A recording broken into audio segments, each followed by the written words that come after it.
Welcome to Career Tools. This is Sarah. And I'm Mark. Today's podcast, 5 Ways to Master Horstman's Third Law of Interviewing, Part 1 of 2. This guidance answers these questions. How should I behave during an interview?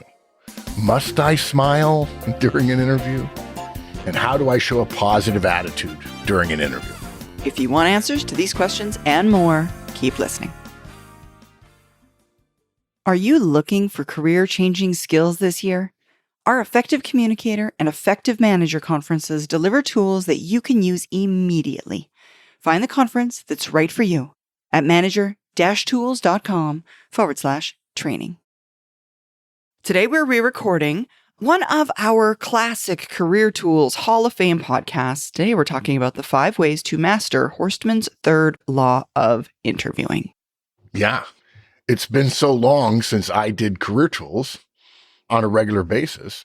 And I remember writing this, probably 19 years ago? Yeah, I think we recorded it originally, or released it originally in 2007, I think, if I'm remembering that accurately. Okay, so not quite. So, well, that's 19 years. Yeah. Mm-hmm. That's 19 years, 2026. And I read it last night to get ready for the thing. And I was laughing because I spend all of my time when I'm coaching people telling them, hey, you got to smile. And here's the way you do it. I mean, this stuff, what we're going to talk about today is bread and butter stuff for interviewing. And if you think people more senior than you are better than you at this, you are wrong. There are people who naturally get this, and there are people who don't. And unfortunately, the data are really clear. If you don't engage in the right behaviors, interpersonal behaviors in an interview, you're going to be in trouble. And it just seems crazy that University of California, Berkeley, or Rice University, or University of Illinois, Champaign-Urbana, or University of Virginia, or Harvard or Cornell person, super smart, great background, hard worker, interesting extracurricular activities, can fail in an interview so easily. And it's because I'll never forget, I had a guy come up to me and says, I'm going to struggle in interviews because I don't like smiling. And I said, why? Is it your teeth? He says, no, I just don't think, I'm not a smiling person. Too many smiling people to me are, they're fake. Okay, sure. Disingenuous. Yeah, exactly. And I said, oh, okay. I said, so you're not willing to change your behavior for an artificial situation like an interview? He says, no, I'm really not. I said, well, let's save the trouble. I don't need to offer to help to get you a job because you're not willing to engage in the behaviors that in this situation. I said, would you wear underwear to a formal event? Oh, no, I wouldn't do that. So you admit then that you're willing to modify your behavior for a certain scenario. He's like, yeah, I would. I said, but not this. He says, yeah, no, smiling is the line. Is the line. I'm like, okay, dude. And he ended up getting offers, but not the offers he should have gotten. No way. And people tell me all the time, I don't like that. I don't want to do that. I'm like, okay. But you ask somebody to help you get ready for interviews, and these are the rules, and we're telling you the rules, and then you're saying no. And actually what I tell a lot of them is, it's okay if you don't want to do this stuff. It's totally okay, but you can't whine about the consequences. You don't get to eat your cake and then have it too, right? That is the old saying of, I want to have my cake and eat it too. That is not the quote. The quote is, you can't eat your cake and then have it too, meaning you don't get to eat it and then still have another one. If you consume your resource, you don't have it anymore. And people they want to not do what they don't want to do and then have things given to them because of other stuff. And it doesn't work that way. It doesn't work that way. Exactly. And the timing of this re-record is really good. I mean, when the market is tighter than normal, that is mostly supply driven, not demand based, as it is right now. More people are looking for jobs than there are jobs to be had. Oh gosh. A few years ago, I said it was the worst. I mean, it was like 6-7 years. Now I'm not counting COVID. That's a whole different kettle of fish. Different right? thing. Yeah. This is the worst. It's worst in terms of conversations I have with people, and it's worst in the numbers. Particularly when you compare it to some things in the economy are going okay. I mean, the stock market is doing okay. It's a little off-putting in a way. Yeah. I mean, when I hear now somebody tell me that they found a new job in 4 months, I'm shocked. Shocked. Yeah. How fast, right? Yeah. How fast? Exactly. At how fast it was for them to find a new role, which is not, that's not how it used to be. So I know I'm going to make us go long here, but I just want to ask you. Okay, so you hear from one of our community members, "Hey, I found a job after just 4 months." What is the first thing your mind goes to as a key factor in helping him or her get a new job in 4 months? Having a good resume. See, I would have said network. Oh, yeah. No, I think in the experiences that I have had, the conversations it's come up in, it was specifically around people whom I was helping to improve the resume of. So that's probably why the two are attached in my mind. I'm not sure that that's the cause. Yeah, I don't know, because I was a recruiter for a couple of years. This stuff is like, I just hate that interviewing is a black box, that people don't understand it. And I want them to understand it and then live within the system and use the system to your advantage in an ethical way. Yeah. And folks, right now, I mean, because of this current, I want to say, job economy that we're living in, organizations are even more particular about hiring. They're more particular than they would have been at other times. And they were kind of particular to begin with. And sure, companies want great backgrounds with great accomplishments. But if you're interviewing in the next 6 months, what ability do you have to change your accomplishments? That's baked. In 6 months, it's done. It's past behaviors. Exactly. Yeah. And so that's what brings us to Horstman's third law of interviewing. Here's Horstman's third law. And I've had this conversation 10,000 times in my life. Employers will take 90% less ability for 10% more attitude every day of the week. And so Sarah made the point about, you can't change your accomplishments. Yeah, there's plenty you can't change. You can't change your degree. You can't change your GPA. You can't change your extracurricular activities or what job you had before or whatever. But what you can change is your preparation and your attitude. Even though we don't talk about attitude, we'll talk about specific behaviors here in a second, and your attitude of energy and enthusiasm in the interview. You have my word that if you bust your tail and you're in the top 10% in focused and professional energy in an interview, at least one of your interviewers will go back to their company and says, "You know what? I know that things are tight. I know we don't necessarily need somebody, but we're crazy not to hire this person. This person is fantastic. They're a breath of fresh air. They're smart. They're prepared. They're willing to admit their mistakes and their failures and so on."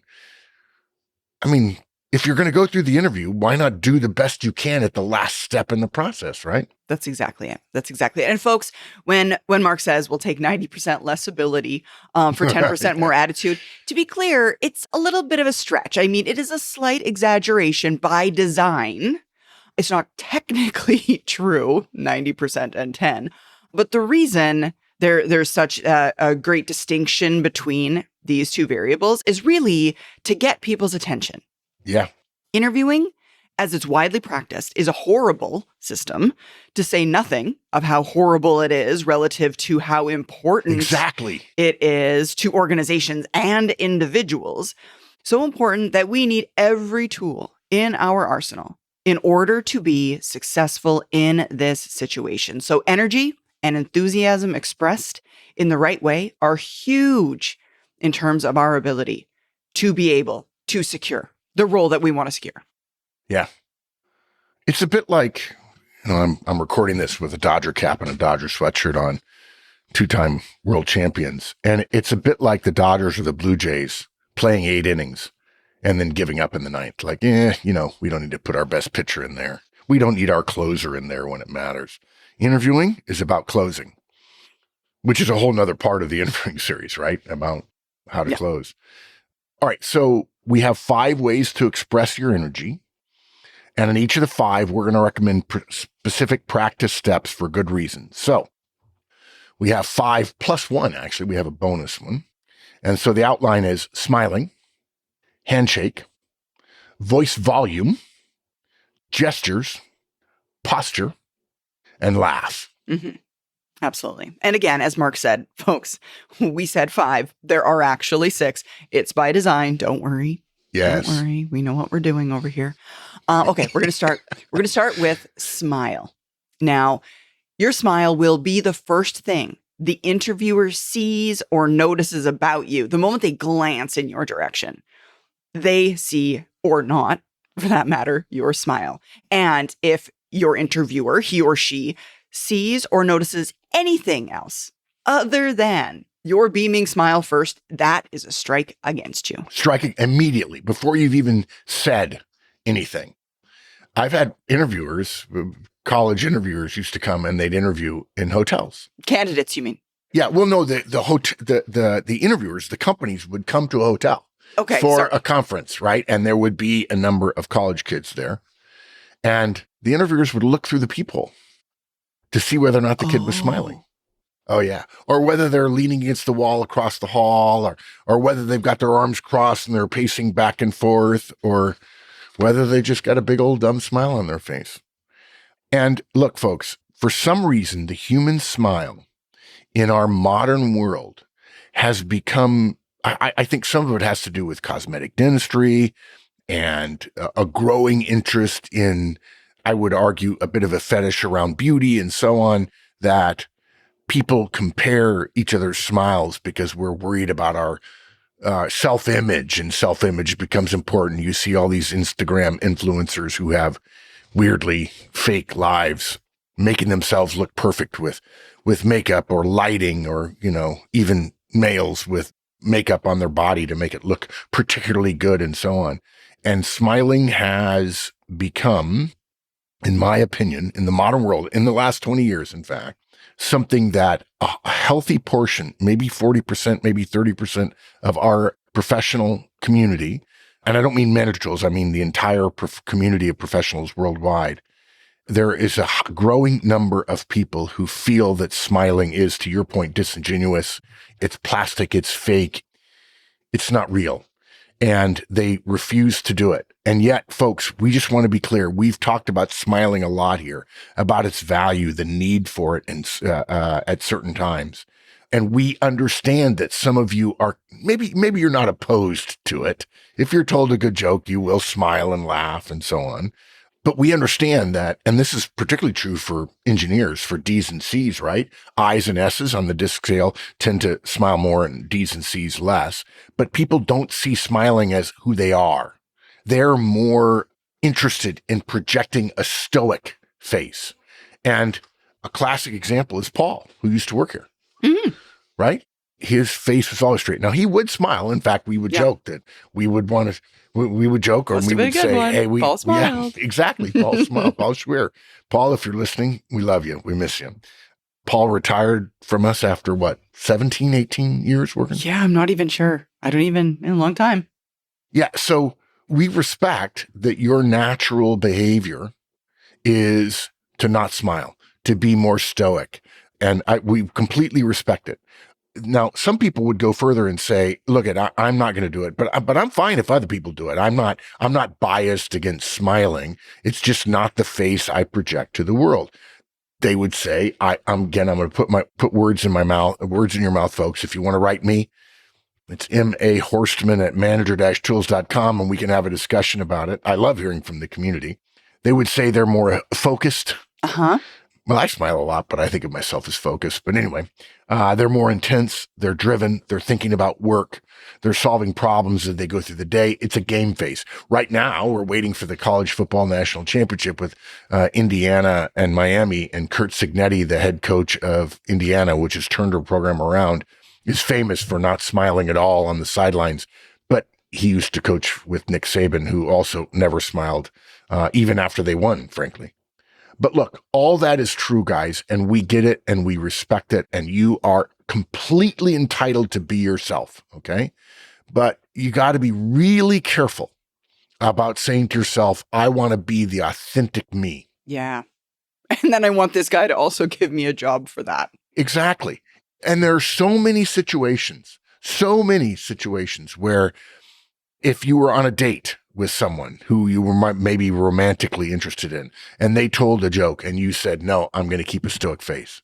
That frankly would be rude. You could do it. Yeah, you could. The date would probably be over. Right. Yeah. But the point is people do it. They're like, no, that's not me. I don't smile. And Unfortunately, you have to understand that when you go into society, when you are in public, when you are in an even a private organization where you're associating with other people through your own choice, there are societal norms to be respected, to be understood and respected and behaved around. And an extensive failure to smile will be seen as a personality defect and potentially a character flaw, that you are not willing to show humor, show warmth. That's one of the reasons we smile at other people, to work with other people. And I've had this conversation hundreds of times with people, and there's just way too much evidence that smiling people do better than people who don't smile. Yeah, I was just going to say that, Mark. I think the folks that have a tendency to lean towards the non-smiling category, they're more data-driven. So, folks, those of you who believe that your non-smile is the right way to go, know that smiling reduces tension, diffuses conflict, increases attraction, increases compromise, and many other things. The data are voluminous. It is overwhelming. If you're a data-driven person, if you look at the data itself, you almost cannot not smile, given the fact that you will be convinced. You must smile. People who smile achieve more with less effort and less conflict than those who don't. And you're going to be thought a fool if you know smiling works. You see the data and then you choose not to do it. And then you also complain about why you're not getting what you want. Yeah, that's the thing that always gets me. The complaining. I don't care. You can behave any way you want, but don't expect to behave in way X when way X is not the most effective way in a group situation, and then complain about what you don't get.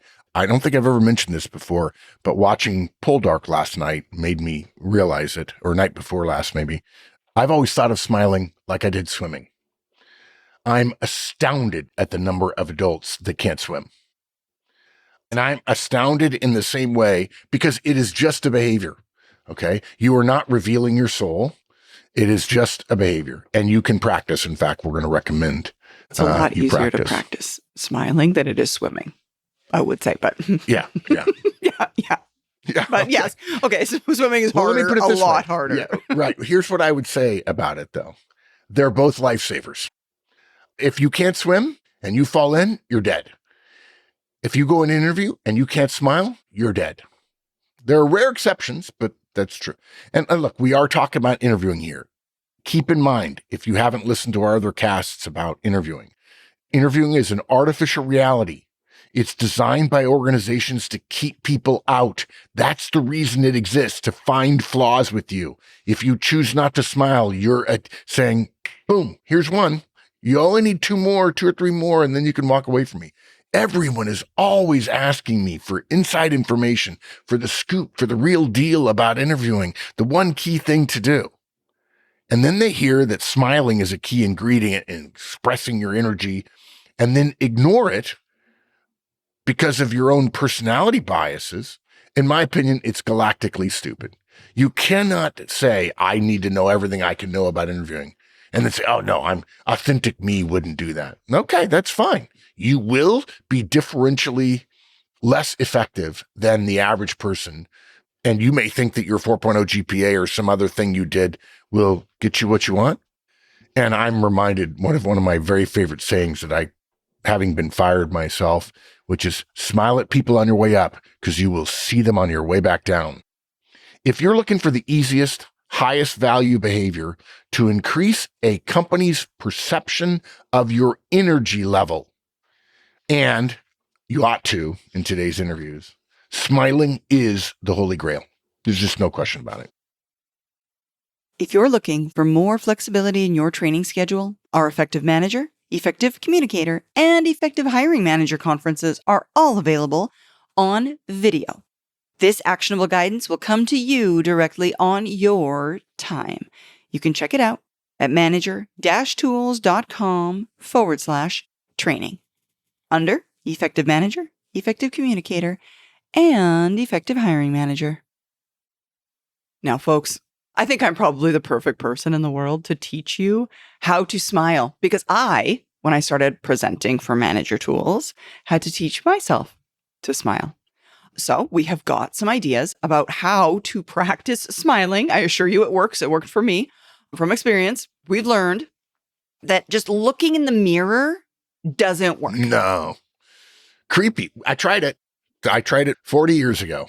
It didn't work. Yeah, you got to get yourself on video. In this context, record yourself answering interview questions. For me, I recorded myself presenting, but it's that recording of yourself and that ability to go back and watch it. So what we would recommend you do to get yourself kicked off on this process is overall, you're going to record yourself twice answering interview questions, once smiling and once not. And when I say not, what I mean is once doing it your normal, natural way. And then you're going to compare those two videos. Now, I would also say, because it's interview Q&A, it helps to have a friend help you out, a la ask you the questions, but you don't really need one for the purpose of smiling. You can do it without. Yeah, it used to be, by the way, when I was teaching this a long time ago, you had to have a video camera. Now you can just use your phone. And generally the video camera required stop and start and so on. People didn't want to use the remote. And so you had a friend come over on Saturday night or Saturday afternoon and you'd practice. Nowadays, you put your phone on a tripod or whatever and you have a remote and you start it and walk around back to the front of it and you can record yourself. Yeah. Heck, I can even do it in front of my Zoom camera. I can record myself in my room alone. Absolutely. Yeah. Like it's really easy to do it by yourself. And that's interesting because when you record yourself sitting, it's different than when you're standing. It's fundamentally different. It's actually harder, folks, if you don't know this. It's harder to project your voice. And project your energy when you only have body language. Exactly. From yeah. 50% of your body. Yeah, exactly. And not just that, but also people don't realize I just did it. I just spread my arms. And if you're on a Zoom call or a Teams call, your hands go out of the frame, depending upon how your camera is set up. Okay. So it's very easy to record yourself nowadays, right? Mm-hmm. So you're going to record yourself twice, once smiling, once not, and then simply compare them. Do one interview where you just behave normally. You do whatever you're doing. Then do a second interview, same questions. You can say the questions and then start your answer, right? And this time, smiling more. Now, the way to do this is to have a sign, like a paperboard sign, like a 2-foot by 3-foot sign. It can be as small as a piece of regular paper, A4 paper, 8.5 by 11 paper, but you have to write it really big. Like if you wrote on a regular piece of paper and you used one of our Mr. Sketch markers or a Sharpie, a really fat Sharpie, you might be able to do it. I would probably use, the size I would use is 4 pieces of 8.5 by 11 I would put together. That would be, what would that, 8.5, that'd be 16 inches by 22, 15 by 24, something like that. Yeah, you want it large enough so that you can see it without ever having to look at it. Yes, you want it to be in your view, in your frame, but you don't want to have to stare at it. That's a huge thing, by the way, we talk about when you get interviewed on video. I know I'm going kind of far afield here, but when you're interviewed by Teams or Zoom or whatever, you can have all of your materials on the screen right around and above the camera. And if you have them in big enough type, if they're typed, you can actually remember things you could still be looking at the camera or have it so close to the camera that if you look at the one thing you wanted a reminder of, you still get credit for looking at the camera. And it's a big cardboard sign or some poster board with just the word smile on it. Okay. Write it big, so big that you don't even have to look at it. You want the reminder always there so that when you're pausing mentally, you'll be thinking about the right time to be smiling. And if you're worried about the amount of time this will take, we're worried about whether or not you're serious enough to get hired. Yeah. It's worth a couple practices, folks. It's only 20 to 30 minutes each time. And don't be surprised if the first time you do it, it's goofy. You look, it's awkward. Well, the first time you do anything, you suck at it. It's literally the human condition. Yeah, that's exactly it. Okay, so now you've done your 2 videos, one normal you, one with the smiling poster board near you, so you're smiling periodically. And now the real value, folks, in this activity is the watching piece of your video. Now, you can see the difference between your normal you, and then if you watch the smiling one, you can see how that smile comes across as more energetic, more engaging, more personable, more warm. And while we can argue that these are good criteria, we can't argue that they are criteria. Exactly. You may not like the fact that companies look for smiling as a form of energy and a form of approachableness and friendliness and the ability to communicate with other people. But the only way you can avoid that is to set up your own interviews for your own company and not use that as criteria. Yeah, which comes with its own barrel of problems, I assure you. Exactly. Yeah, and as I said, don't overjudge yourself the first few video tries.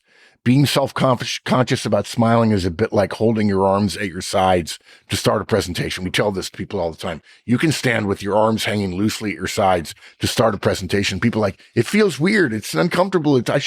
My hand should be somewhere. That's why people like podiums. Nope, looks just fine. You think you look weird, but you don't.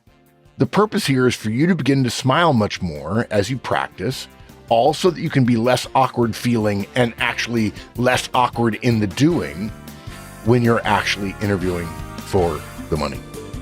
Thanks so much for joining us, folks. Join us again next week as we continue this topic.